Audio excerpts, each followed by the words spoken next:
All right, so I have this book, Bridge to Terabithia. I have never read it, and I've never seen the film adaptation, which I'm 90% sure there is a film adaptation. I feel like I saw a trailer for it years ago. Um, so that's what I would be interested for me to read. Um, because when we did Princess Bride, I had already seen the movie, but I hadn't read the book. And so I'm curious to read the book, read a book, and then watch a film adaptation and see how the experience feels a little different.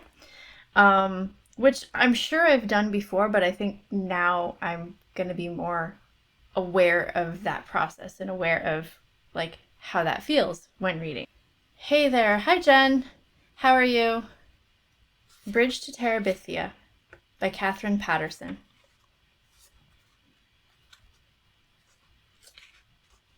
There's no introduction, so I am just going to read the dedication page because I liked it. I wrote this book for my son, David Lord Paterson, but after he read it, he asked me to put Lisa's name on this page as well, and so I do. For David Paterson and Lisa Hill. Banzai.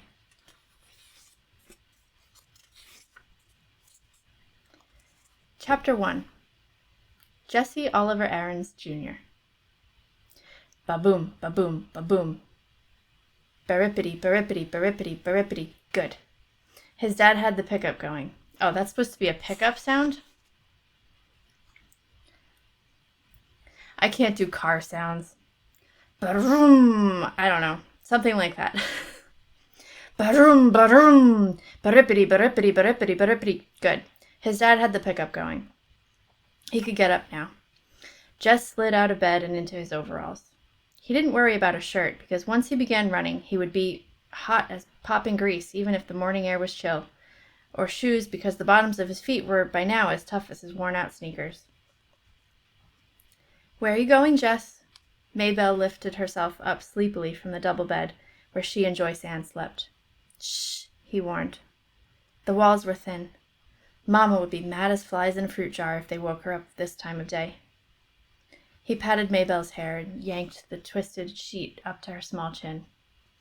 Just over the cow field, he whispered. Maybelle smiled and snuggled down under the sheet. Gonna run? Maybe. Of course he was going to run. He had gotten up early every day all summer to run. He figured if he worked at it, and Lord had he worked, he could be the fastest runner in the 5th grade when school opened up. He had to be the fastest. Not one of the fastest, or next to the fastest, but the fastest, the very best. He tiptoed out of the house. The place was so rattly that it screeched whenever you put your foot down, but Jess had found that if you tiptoed, it gave only a low moan, and he could usually get outdoors without waking Mama, or Ellie, or Brenda, or Joyce Ann. Maybelle was another matter. She was going on 7, and she worshipped him, which was okay sometimes. When you were the only boy smashed between 4 sisters, and the older 2 had despised you ever since you stopped letting them dress you up and wheel you around in their rusty old doll carriage, and the littlest one cried if you looked at her cross-eyed, it was nice to have somebody who worshipped you, even if it got unhandy sometimes.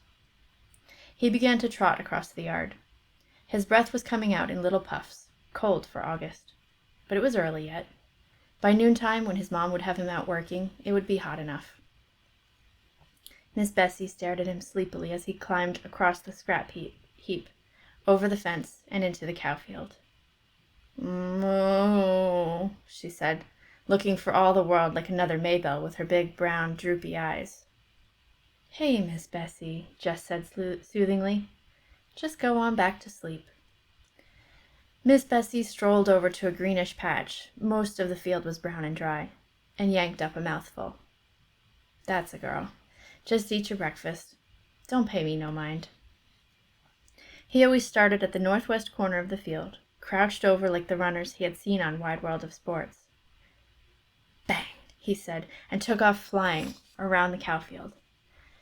Miss Bessie strolled toward the center, still following him with her droopy eyes, chewing slowly. She didn't look very smart, even for a cow, but she was plenty bright enough to get out of Jess's way. His straw-colored hair flapped hard against his forehead, and his arms and legs flew out every which way. He had never learned to run properly, but he was long-legged for a 10-year-old, and no one had more grit than he. Lark Creek Elementary was short on everything, especially athletic equipment, so all the balls went to the upper grades at recess time after lunch. Even if a 5th grader started out the period with a ball, it was sure to be in the hands of a 6th or 7th grader before the hour was half over. The older boys always took the dry center of the upper field for their ball games, while the girls claimed the small top section for hopscotch and jump rope and hanging around talking. So the lower grade boys had started this running thing. They would all line up on the far side of the lower field, where it was either muddy or deep crusty ruts. Earl Watson, who was no good at running, but had a big mouth, would yell bang, and they'd race to a line they'd towed across at the other end. One time last year, Jessie had won. Not just the first heat, but the whole shebang. Only once. But it had put into his mouth a taste for winning. Ever since he'd been in 1st grade, he'd been that crazy little kid that draws all the time. But one day, April the 22nd, a drizzly Monday it had been, he ran ahead of them all, the red mud slooching up through the holes in the bottom of his sneakers. For the rest of that day, and until after lunch on the next, he had been the fastest kid in the 3rd grade, in the 3rd, 4th, and 5th grades. And he only a 4th grader. On Tuesday, Wayne Pettis had won again as usual, but this year, Wayne Pettis would be in the 6th grade. He'd play football until Christmas and baseball until June with the rest of the big guys. Anybody had a chance to be the fastest runner, and by Miss Bessie, this year, it was going to be Jesse Oliver Aarons, Jr. Jess pumped his arms harder and bent his head for the distant fence. He could hear the 3rd grade boys screaming him on. They would follow him around like a country music star, and Maybelle would pop her buttons. Her brother was the fastest, the best. That ought to give the rest of the 1st grade something to chew their cuds on. Even his dad would be proud. Jess rounded the corner. He couldn't keep going quite so fast, but he continued running for a while. It would build him up. Maybelle would tell Daddy, so it wouldn't look as though he, Jess, was a bragger. Maybe Dad would be so proud he'd forget all about how tired he was from the long drive back and forth to Washington and the digging and hauling all day. He would get right down on the floor and wrestle, the way they used to. Old Dad would be surprised at how strong he'd gotten in the last couple of years. His body was begging him to quit, but Jess pushed it on. He had to let that puny chest of his know who was boss. Jess! It was Maybelle yelling from the other side of the scrap heap. Mama says you gotta come in and eat now. Leave the milking till later. Oh, crud. He'd run too long. Now everyone would know he'd been out and start in on him. Yeah, okay. He turned, still running, and headed for the scrap heap. Without breaking his rhythm, he climbed over the fence, scrambled across the scrap heap, thumped Maybelle on the head, ow, and trotted on to the house. Well, look at the big Olympic star, said Ellie, banging 2 cups onto the table so that the strong black coffee sloshed out. Sweating like a knock-kneed mule. Jess pushed his damp hair out of his face and plunked down on the wooden bench. He dumped 2 spoonfuls of sugar into his cup and slurped to keep the hot coffee from scalding his mouth. Ooh, Mama, he stinks. Brenda pinched her nose with her pinky crooked delicately. Make him wash. Get over here to the sink and wash yourself, his mother said without raising her eyes from the stove. And step on it. These grits are scorching the bottom of the pot already. Mama, not again, Brenda whined. Lord, he was tired. There wasn't a muscle in his body that didn't ache. You heard what Mama said, Ellie yelled at his back. I can't stand it, Mama, Brenda again. Make him get his smelly self off this bench. Jess put his cheek down on the bare wood of the tabletop. Jessie, his mother was looking now, and put on a shirt. Yes'm. He dragged himself to the sink. The water he flipped on his face and up his arms pricked like ice. His hot skin crawled under the cold drops. Maybelle was standing in the kitchen door watching him. Give me a shirt, Maybelle? She looked as if her mouth was set to say no, but instead she said, You shouldn't ought to beat me in the head," and went off obediently to fetch his t-shirt. Good old Maybelle. Joyce Ann would have been screaming yet from that little tap. 4-year-olds were a pure pain. "I got plenty of chores needs doing around here this morning," his mother announced as they were finishing the grits and red gravy. His mother was from Georgia and still cooked like it. "Oh, Mama!" Ellie and Brendan squawked in concert. These girls could get out of work faster than grasshoppers could slip through your fingers. "Mama, you promised me and Brenda we could go to Millsburg for school shopping." "You ain't got no money for school shopping." "Mama, we're just going to look around." Lord, he wished Brenda would stop whining so. "Christmas! You don't want us to have no fun at all." "Any fun," Ellie corrected her primly. "Oh, shut up." Ellie ignored her. "Miss Timmons is coming by to pick us up. I told Lolly Sunday you said it was okay. I feel dumb calling her and saying you changed your mind." "Oh, all right. But I ain't got no money to give you." "Any money," something whispered inside Jess's head. "I know, Mama. We'll just take the $5 Daddy promised us. No more than that." "What $5? "Oh, Mama, you remember." Ellie's voice was sweeter than a melted Mars bar. "Daddy said last week we girls were going to have something for school." "Oh, take it," his mother said angrily, reaching for her cracked vinyl purse on the shelf above the stove. She counted out 5 wrinkled bills. "Mama," Brenda was starting again, "can't we just have one more, so it'll be 3 each?" "No." "Mama, you can't buy nothing for $2.50. Just one little pack of notebook paper's gone up to—" "No." Ellie got up noisily and began to clear the table. "Your turn to wash, Brenda," she said loudly. "Aw, Ellie." Ellie jabbed her with a spoon. Jessie saw that look. Brenda shut up her wine halfway out of her rose-luster, lipsticked mouth. She wasn't as smart as Ellie, but even she knew not to push Mama too far. Which left Jess to do the work, as usual. Mama never sent the babies out to help, although, if he worked it right, he could usually get Maybelle to do something. He put his head down on the table. The running had done him in this morning. Through his top ear came the sound of the Timmons' old Buick.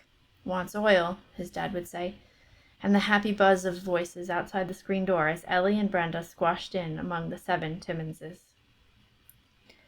"All right, Jessie, get your lazy self off that bench. Miss Bessie's bag is probably dragging ground by now, and you still got beans to pick." Lazy. He was the lazy one. He gave his poor dead weight of a head 1 minute more on the tabletop. "Jessie." "Okay, Mama, I'm going." It was Maybelle who came to tell him in the bean patch that people were moving into the old Perkins place down on the next farm. Jess wiped his hair out of his eyes and squinted. Sure enough, a U-Haul was parked right by the door. One of those big jointed ones. Those people had a lot of junk, but they wouldn't last. The Perkins place was one of those ratty old country houses you moved into because you had no decent place to go and moved out of as quickly as you could. He thought later how peculiar it was that here was probably the biggest thing in his life, and he had shrugged it off as nothing. The flies were buzzing around his sweating face and shoulders. He dropped the beans into the bucket and swatted with both hands. "Get me my shirt, Maybelle?" The flies were more important than any U-Haul. Maybelle jogged to the end of the row and picked up his t-shirt from where it had been discarded earlier. She walked back, holding it with 2 fingers way out in front of her. "Ooh, it stinks," she said, just as Brenda would have. "Shut up," he said, and grabbed the shirt away from her. End of chapter 1. I have to admit, going into this, I had no idea what it was about. I knew it was like a children's book, but I have no understanding of what the story is or anything. So I'm intrigued because I don't know what's going on. I did notice, I I really liked the way that